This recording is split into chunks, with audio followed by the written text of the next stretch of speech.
มาทักทายกันยามดึกครับพี่น้องมาแต่ท่าโค้งมาแต่ยามเบ็ดสายพี่น้องเลยนี่ก็คือผลงาน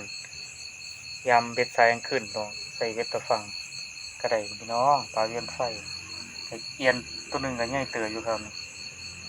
ปลาไหล1 ตัวกระไดปรากฏน่าจะใส่โลอยู่พี่น้องตัวนี้เดี๋ยวพี่น้องก็ใส่เบ็ดเกือบ100 ลังไปเสียบเนี่ยไว้ถ้าเขาบ่เสียบเนี่ยไว้อื่นเสามันก็จะบ่มีหลุดนะพี่น้องนี่ครับยังดีอยู่ได้ปรากฏเรื่องตัวหนึ่งถือว่าใหญ่เตออยู่ใส่โลอยู่ครับมือเสาถาลุนน้ำกันพี่น้องเลย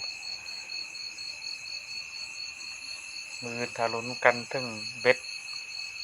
เปียกทึ่งเบ็ดซ้ายถาลุนน้ำกันบอสิมันบอพี่น้องบอสิได้ยักโตบอสิได้ปลายังแน่ถาลุนถาชนน้ำกันผลงานขึ้นนี่ปลาเวียนไฟปลาไหลเอียนไข่ยุนบวกเกินพี่น้องปรากฏนี่ก็บวกเกินแต่เป็นโบพยายามในรุดถึงมือซื้อนะพี่น้องเลยนะซ้ำนี่เลยพี่น้องเลยเลิกตื่นตอนนี้ก็เวลาใกล้จะ4 ทุ่มแล้วพี่น้องนึกว่าจะเข้าเดียวบ่เข้าเดียวแล้วพี่น้องเลยเสียบยางเสียบต้นตะฟังเจอกันใหม่ครับพี่น้องคืนนี้ราตรีสวัสดิ์